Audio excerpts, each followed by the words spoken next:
This is our first recording of an improvisation on October 23rd, 2024 with Sammy and Peter.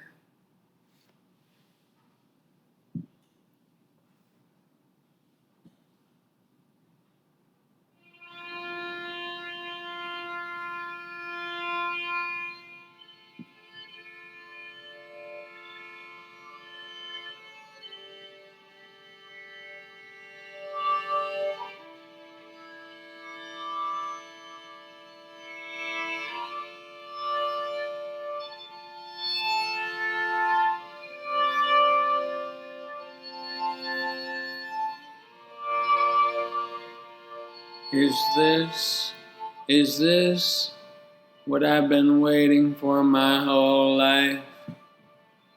I remember my mama when I was a little boy saying, "You cannot have it all, Christopher, so pick and choose what you would like." But me sitting here waiting to call TD Bank to figure out why they declined my external transfer of funds from my TD account to my Siemens Bank account in Provincetown. And being able to put them on hold with Google while I sit on my balcony looking out at the children in their little leashes lashed together walking down Paul Gore Street in Jamaica Plain, sipping an Earl Grey tea. Is that not having it all? Is being able to function as a human in society, plus getting to enjoy a beverage of my choice, a beverage that I have been drinking for years.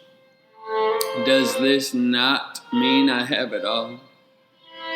My mom didn't know what she wanted. She didn't know what having it all meant. Excuse me, my throat always gets dry in hot weather. My mom didn't know how to have it all because she was told she had nothing. You know how people hear something and they hear it different? She was told she had nothing and she believed it, so she had nothing. Look, she had so much promise. She had everything. She had everything she could have wanted. She had 3-foot-long, shiny black hair like a horse. You can do so much to men with that hair. You can take over the world with that hair.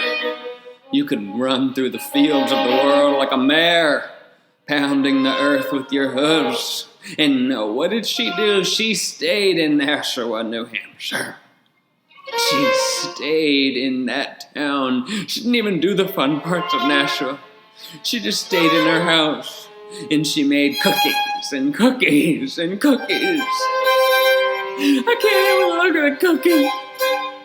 You should have seen me yesterday when Jonathan came out of the bedroom and said, "Hey, babe, you want a cookie with your tea?" Still to this day, I can't have a cookie without thinking of my mom's sourpuss staring across the table from me, her hands bloodied from all the rolling of cookie dough she'd done all day, because she had to roll the cookie dough frozen.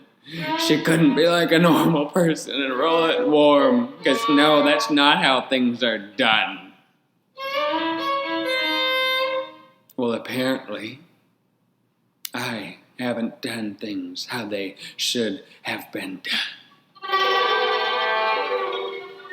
I've lived a little dangerously. Some might say horrifically.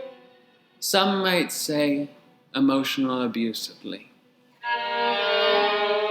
But you know what I say? I say that I was free. I did what I wanted to do.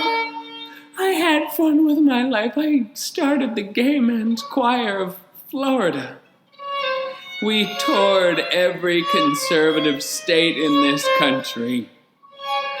We used to ride a bus that had a middle finger painted in the rainbow flag. And if that isn't badass, I don't know what is. If that's not doing what you want, I don't know what is. Picture that bus on the road. Picture those wheels turning. Picture me and all my buddies on a big, great adventure. Think of all the craziness we did. We one time chased down the Hells Angels. We were flying. It was incredible. You should have seen how scared they were. We cut off their beards and we made wigs out of them. And we put those wigs on a couple squirrels that we had befriended. You know, like Bob Ross does. You should have seen those squirrels. We trained them to steal. We had them steal commuter rail cards, train cards. We traveled for free everywhere in the city. Oh my God, what a joy. What a lark. What fun. And it was the biggest adventure of my life, and that's where I met Jonathan. That's where I met Jonathan. My beautiful, beautiful husband. There he was, standing at the top of the bus, smoking the spliff, tears in his eyes, looking at the full moon setting over Dallas, Texas. He had his shirt off, that gorgeous chest exposed, gorgeous chest of curly, golden blonde chest hair. And without knowing what I was doing, acting completely on impulse, I crawled across that bus. And I grabbed that chest hair, and I dragged him towards me into an embrace. Oh, it was the most beautiful kiss I have ever experienced in my life.